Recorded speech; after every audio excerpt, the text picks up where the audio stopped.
The Warriors was once one of the most dangerous teams, one of the most dangerous things you want to see on your TV, one of the most grueling matchups you could ever have for the last, let's say, like 5 years. And after Kevin Durant left, they still kind of like, had a little semblance of reality that, hey, this isn't going to last very long, but they had a decent amount of pieces that was good enough to keep the team kind of going and flowing. And lo and behold, they had a terrible year that one year, and then Steph Curry came back. Draymond Green acted like he wanted to play, and they had Jordan Poole, and then Klay Thompson was coming back from his injuries, and they had a legitimate chance to win a championship, and not many people at the time really understood that. And that was really caught by surprise for at least the media when they saw that, okay, this Golden State team is actually legit. They got all their pieces back, and they got some spark coming off of the bench. And they still had a lot of the motion that they once had with Kevin Durant being the, icon that allowed that team to kind of flow effortlessly. But that Golden State team is really no more. As a matter of fact, that Golden State team is actually laughably bad. And the issue that they face is that they don't know whether or not to hang it up and to keep on moving. Because the reality is the Golden State Warriors, after getting and acquiring Kevin Durant, gave up their future a tad bit. Now, because they sucked that one year and was able to get James Wiseman, which I believe that James Wiseman was a really good basketball player and honestly was a great pickup for the Warriors, it just simply did not work out. And there's a lot to be said about the Warriors and them actually developing talent. Malik Moody has not been that great. Jordan Poole was kind of like their spark for them, but outside of Jordan Poole, James Wiseman didn't work out. Of course, you can blame injuries and whatnot, but he didn't work out. Jonathan Kuminga is one of the weird pieces where they're trying to force him to fit, but the issue is that he's not all the way consistent.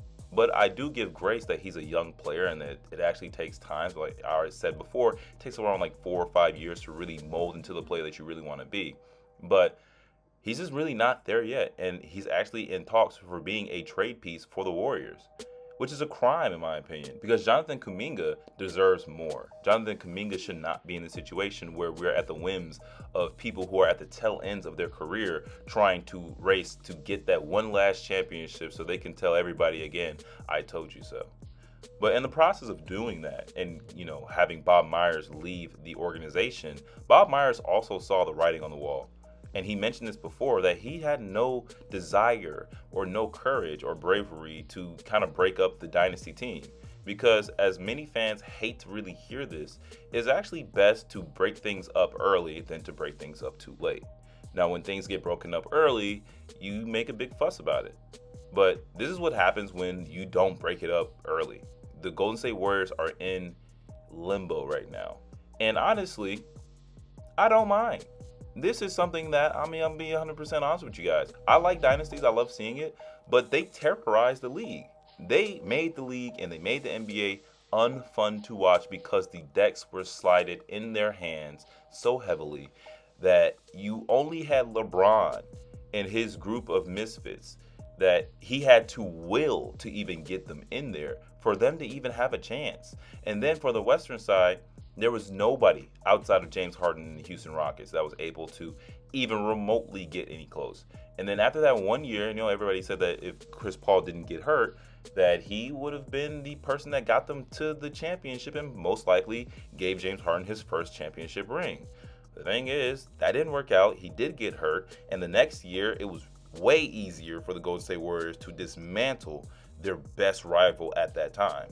But outside of that, you just knew who was going to win. And as much as I like dynasties, the worst thing I hate to see is something that it doesn't feel good. It doesn't feel that it was really that rewarding. And I understand that these guys, they put hours into their craft, but it does not feel like it was good. It felt cheap because of Kevin Durant joining the greatest team of all time, greatest regular season team of all time, and just stacking the decks even more. So right now, I don't care. It's okay. You know what? They deserve it. And you know what also? They deserve that last championship too. Because like I'm doing right now, like many other people did, they were fine. They were having fun knowing that Kevin Durant left. And that also has made shockwaves for Kevin Durant's career because Kevin Durant has not been the same player in terms of success that he was on the Golden State Warriors. And the closest thing he had was that one Brooklyn Nets series where they almost beat Milwaukee, and honestly probably could have if Kyrie Irving did not get hurt by, Giannis, coincidentally landing underneath him and stepping on under his foot. But I digress. I don't care. Okay? I'm just saying this because it's actually kind of heartbreaking to see that you have young talent that is able to kind of like sprout into their own, and you're having quotes by Stephen Curry saying, yeah, we're looking to go for a championship. Draymond Green is just like, whatever Steph Curry's on, he's on. And then you have Steve Kerr saying, well, basically, whatever the team wants to do in like a few years, I probably won't even be part of it. And honestly, that's a real smack in the face to a lot of people who built the Warriors to be where they were before Steve Kerr actually became a coach, and that's Mark Jackson. And you're just seeing something that is reminiscent of Damian Lillard. When Damian Lillard quoted, PG and told PG, you're just a guy who's running from the grind. And for me right now, it seems like the Warriors are that team. They are running away from the grind because the grind should have started right after they won that championship. They should have understood that, hey, listen, we have to get rid of Draymond Green because that's the one person that ruined everything, whether it be Kevin Durant, getting into Kevin Durant's face, saying that we don't need you here, and not allowing his emotions to be in check in a regular season game, or assaulting Jordan Poole. These moments had ripple effects because they both equated to both of star players or players who are becoming a star, in Jordan Poole's case, to leave the team. Jordan Poole was supposed to be the future.